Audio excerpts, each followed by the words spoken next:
nagsuggest na ako kay Hanilet kasi bahay nila yan. Sabi ko, buksan mo na lang para sa mga tao para nakikita nila kung saan ba kumain si Pangulong Duterte, saan siya natulog, ganon. Sabi ko, para ma-share namin yung buhay ni Pangulong Duterte.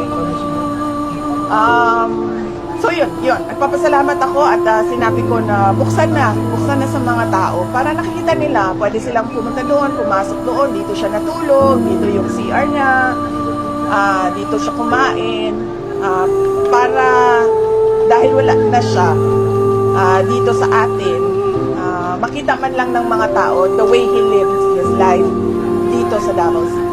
Sa mga kababayan natin na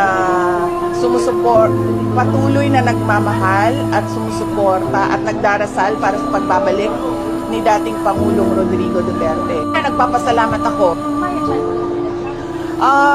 Hindi pa siya, busy pa kasi siya sa dami-dami na medyo nadiskaril kasi yung pagnenegosyo niya at lahat-lahat na dahil sa mga pangyayari. But I'm sure papayag yan. Kasi ano din sa kanya, special din sa kanya yung bahay na yan. Kasi yun nga, before pa man kinuha, dinukot, kinidnap si dating Pangulong Duterte, ay bumibisita na yung mga tao dyan. Pero sa labas lang sila at standy lang yung nakasama nila. I suggested kay Hanilet na buksan na lang para sa mga tao.